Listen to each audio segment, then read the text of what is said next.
ഔലിയാക്കന്മാരുടെ സാന്നിധ്യമുള്ള എല്ലാ മസാറുകളിലും അങ്ങനെ ഉണ്ടാവും. പ്രവേശുകളായി ചില ആളുകൾ സിയാറത്തിനായി ഇങ്ങനെ അലയുന്നു. ചില ആളുകളെങ്കിലും അവരെ കളിയാക്കാറുണ്ട്, പരിഹസിക്കാറുണ്ട്. അവൻ ആ ഒരു പണിയുള്ളൂ ഇങ്ങനെ സിയാറത്തിന് നടക്കല്. യാത്രയുടെ ഒരു ഖണ്ഡമാണ് എന്ന് റസൂലുള്ളാഹി സ്വല്ലല്ലാഹു അലൈഹി വസല്ലം പറയുന്നു. ശിക്ഷയുടെ ഒരു ഖണ്ഡമാണ് യാത്ര. അപ്പൊ നമ്മൾ സിയാറത്ത് ചെയ്യണമെങ്കിൽ യാത്ര ചെയ്യേണ്ടി വരും. വലിയ ഫെസിലിറ്റീസ് ഒന്നും ലഭിക്കില്ല. ഫുഡ് ആൻഡ് അക്കോമഡേഷൻ ഒന്നും ശരിക്കും ലഭിച്ചു എന്ന് വരില്ല. ഷെയ്ഖ് അബ്ദുൽ ഖാദിർ ജീലാനി റളിയല്ലാഹു അൻഹു പറയുന്നുണ്ടല്ലോ, പതിറ്റാണ്ടോളം അലഞ്ഞ് നടന്നോവാർ. ഈ വഴികൾക്ക് അങ്ങനെ ത്യാഗനിർഭരമായ ഒരു ചരിത്രമുണ്ട്. മസാറുകളിൽ നിന്ന് ലഭിക്കുന്ന ഒരു അനുഭൂതിയുണ്ട്. അതുകൊണ്ട് സിയാറത്ത് വർദ്ധിപ്പിക്കുന്നത് നല്ലതാണ്. പറ്റുന്നവരൊക്കെ അല്ലാഹു തൗഫീഖ് ചെയ്യട്ടെ. അപ്പൊ ഈ മജ്ലിസിൽ നിന്ന് പുറത്തു കടന്നാൽ, പ്രസംഗിക്കുന്ന ആളാണെങ്കിലും ശരി, കേൾക്കുന്ന നിങ്ങളാണെങ്കിലും ശരി, ഈ മജ്ലിസ് കഴിഞ്ഞ് പിരിഞ്ഞു പോയാൽ ഇവിടെ ഇരിക്കുന്ന അത്രയും തഖ്വ നമുക്ക് പുറത്തു പോയാൽ ഉണ്ടാവില്ല. ശരിയാണോ ഞാൻ പറഞ്ഞത്? ഇവിടുത്തെ അതേ അവസ്ഥ തന്നെയാണോ റോട്ടിൽ പോയാൽ നമുക്ക് ഉണ്ടാകുക? പള്ളിയിലിരിക്കുന്ന ഒരവസ്ഥയാണോ പള്ളിയുടെ പുറത്തേക്ക് വന്നാലുണ്ടാകുക?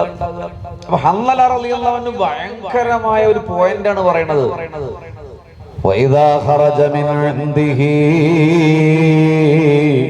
പുണ്യ നബിയുടെ അരികിൽ നിന്ന് പുറത്തേക്ക് പോയാൽ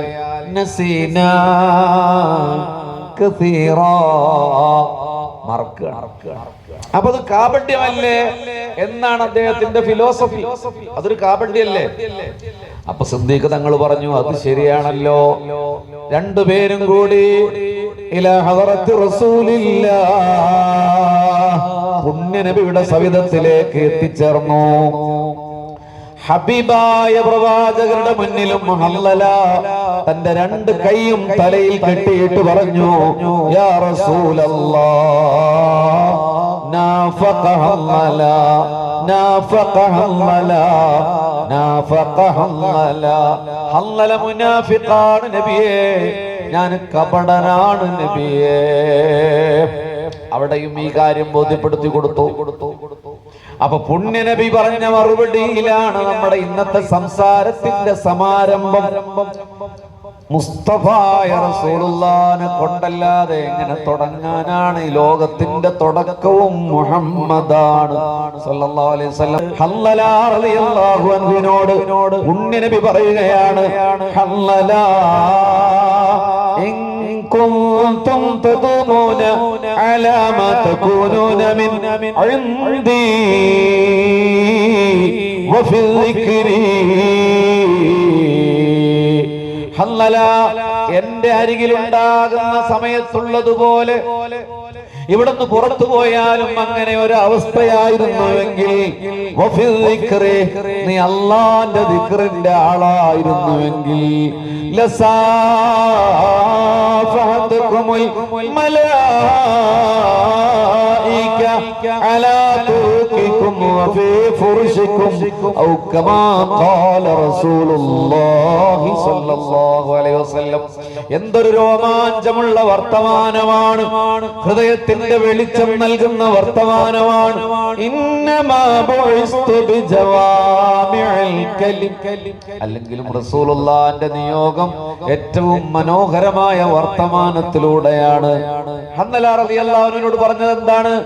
എന്റെ അരികിൽ ഉള്ളതുപോലെ ഇവിടുന്ന് പുറത്തു പോയാലും നീ ആയിരുന്നെങ്കിൽ എന്ന് പറഞ്ഞാൽ അല്ലാഹുവിന്റെ റസൂൽ ശൈഖ് മുറബ്ബിയാൻ.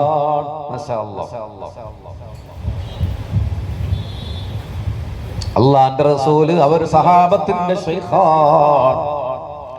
എല്ലാ നബികളും ഓരോ നബിവാസി, ഞാൻ എന്റെ സീബാവ കാൽവാസിയെന്നോ ശൈഖ് അബ്ദുൽ ഖാദിർ ജീലാനി റളിയല്ലാഹു അൻഹു പറഞ്ഞിട്ടുണ്ട്.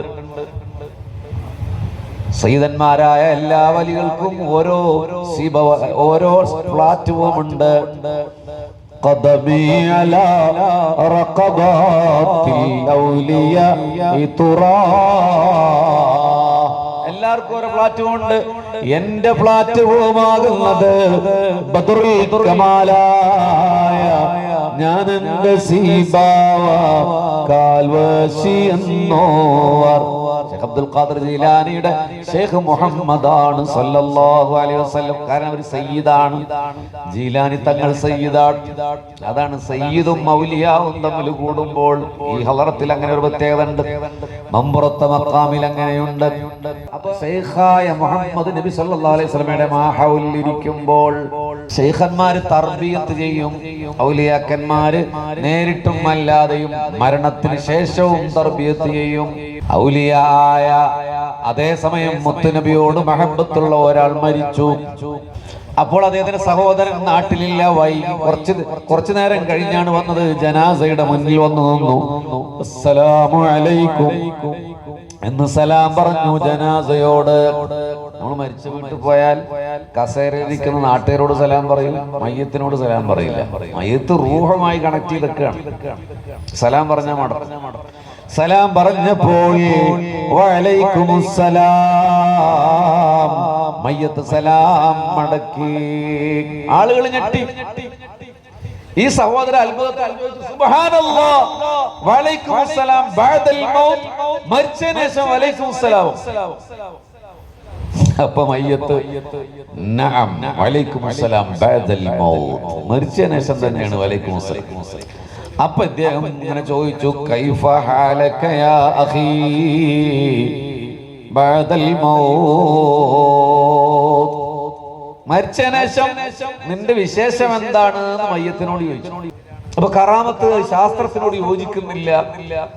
വഹാബികളുടെ ആശയം അങ്ങനെയാണ്, മതയുക്തിവാദികളുടെ ആശയം അങ്ങനെയാണ്, മതനിഷേധികളുടെ ആശയം അങ്ങനെയാണ്. ഇസ്ലാം ശാസ്ത്രത്തിന് യോജിച്ചതല്ല. ഇനി ശാസ്ത്രത്തിനോട് യോജിക്കണം എന്ന് നിയമം ആരുണ്ടാക്കിയത്? ഇത് തിരിച്ചു ചോദിക്കാനുള്ള നട്ടല്ലേ നമ്മൾ കാണിക്കുന്നില്ല. നമ്മൾ ഇസ്ലാമിനെ ശാസ്ത്രത്തിനോട് ഇങ്ങനെ യോജിപ്പിക്കാൻ നോക്കുകയാണ്. അതിനേക്കാൾ വലിയൊരു വിഡ്ഢിത്തം. ഇപ്പൊ ഒരു സംഭവം ഉണ്ടായപ്പോ നമ്മൾ 1400 കൊല്ലം മുമ്പ് ഖുർആനിൽ പറഞ്ഞിട്ടുണ്ട്